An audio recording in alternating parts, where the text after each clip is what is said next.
خوش آمدید۔ آج ہم ایک بہت ہی دلچسپ موضوع پر بات کرنے والے ہیں۔ ہم یہ دیکھیں گے کہ ہمارے ایمان کے جو لازوال اصول ہیں وہ ہماری آج کی جدید زندگی پر کیسے لاگو ہوتے ہیں۔ یہ ساری معلومات اسلامی اسکالرز کے ساتھ ہوئی ایک گفتگو پر مبنی ہے۔ اچھا، تو چلیں ان سوالوں میں گہرائی سے اترتے ہیں۔ یہ وہ حقیقی زندگی کے سوالات ہیں جن کا سامنا بہت سے لوگوں کو روز ہوتا ہے جب وہ اپنے روزمرہ کے کاموں کو اپنے ایمان کے مطابق ڈھالنے کی کوشش کرتے ہیں۔ تو سب سے پہلے بات کرتے ہیں عبادت کے بنیادی ستون یعنی نماز کی، اور اس میں بھی دو بہت ہی عملی مسئلے ہیں۔ ایک تو میک اپ کے ساتھ وضو کا کیا حکم ہے، اور دوسرا یہ کہ اگر بہت ساری نمازیں چھوٹ گئی ہوں تو انہیں کیسے پورا کیا جائے۔ تو دیکھیے، پہلے سوال کا جو جواب ہے نا، وہ ایک بہت ہی بنیادی اصول پر منحصر ہے۔ علماء کرام اس بات پر زور دیتے ہیں کہ وضو کی سب سے اہم شرط ہی یہ ہے کہ پانی جلد تک پہنچے۔ یہاں ایک بہت دلچسپ بات سامنے آتی ہے کہ میک اپ کی قسموں میں فرق کیا گیا ہے۔ اگر کوئی چیز جلد پر ایک ایسی تہ بنا دے جو پانی کو روکے جسے آپ کھرچ سکیں تو وہ ایک رکاوٹ ہے، لیکن اگر کوئی کریم یا تیل ہے جو جلد میں جذب ہو جائے تو علماء واضح کرتے ہیں کہ اس صورت میں وضو بالکل ٹھیک ہے۔ اور یہ بات اس شرط کی اہمیت کو اور بھی واضح کر دیتی ہے۔ صرف اس لیے کہ میک اپ ہٹانا پڑے گا، یہ تیمم کرنے کا یعنی پانی کے بغیر وضو کرنے کا کوئی شرعی عذر نہیں مانا جاتا۔ اچھا، اب چلتے ہیں ایک اور بہت اہم سوال کی طرف۔ اس گردو سے کسی نے پوچھا کہ اگر سالوں کی نمازیں قضا ہو گئی ہوں تو انہیں پورا کرنے کا کیا کوئی آسان طریقہ ہے؟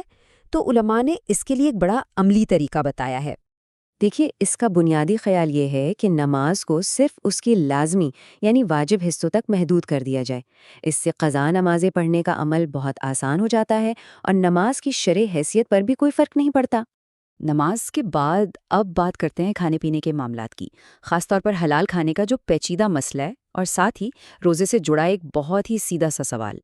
یہاں حلال کھانے کے بارے میں جو رہنمائی دی گئی ہے وہ بڑی اہم ہے۔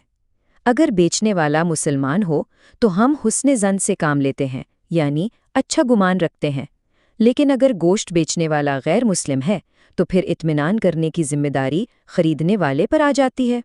یہاں علماء ایک بہت اہم فرق بتاتے ہیں۔ عام طور پر تو ہر نامعلوم چیز کو پاک ہی سمجھا جاتا ہے جب تک اس کے ناپاک ہونے کا کوئی ثبوت نہ ہو، لیکن جب بات گوشت کی آتی ہے تو اس کے حلال ہونے کے اصول بہت سخت ہیں اور اس کے لیے زیادہ یقین کی ضرورت پڑتی ہے۔ اچھا، اس پیچیدہ مسئلے کے بعد اگلے سوال کا جواب تو بہت ہی سیدھا اور واضح ہے۔ علماء بالکل صاف کہتے ہیں کہ روزے میں لپسٹک لگانے سے روزہ نہیں ٹوٹتا۔ چلیں اب سفر سے جڑے کچھ اصولوں پر نظر ڈالتے ہیں، اور اس میں خاص طور پر ایک خاتون کے عمرے کے سفر سے متعلق سوال کو دیکھتے ہیں۔ تو سوال یہ تھا کہ کیا ایک خاتون اپنے 10 سالہ بیٹے کے ساتھ عمرے پر جا سکتی ہے؟ اس پر دو الگ الگ مکتب فکر ہیں، لیکن دلچسپ بات یہ ہے کہ دونوں کا نتیجہ ایک ہی ہے۔ ایک مکتب فکر کہتا ہے کہ اصل چیز عورت کی حفاظت ہے، جبکہ دوسرا کہتا ہے کہ بلوغت کے قریب پہنچا ہوا بیٹا بھی محرم یعنی سرپرست کی شرط پوری کر سکتا ہے۔ اور آخر میں اب ہم ایک بہت ہی گہرے موضوع کی طرف آتے ہیں، توبہ، خاص طور پر اس صورت میں جب کسی دوسرے انسان کے ساتھ کوئی زیادتی ہو گئی ہو اور اس کی براہ راست تلافی بھی ممکن نہ ہو۔ یہ واقعی ایک بہت اہم سوال ہے۔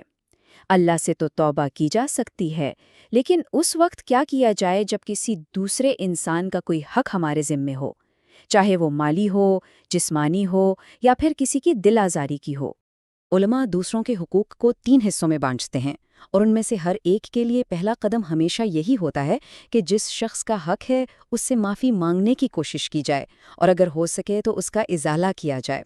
تو یہاں سب سے اہم بات یہ سمجھنے کی ہے کہ اگر کوئی ادائیگی نہیں کر سکتا تو اس سے قرض معاف نہیں ہو جاتا۔ یہ ایک ایسی ذمہ داری ہے جو انسان پر باقی رہتی ہے، اتنی کہ اسے اپنی وصیت میں بھی لکھنا چاہیے تاکہ اس کے بعد اس کی ادائیگی ہو سکے۔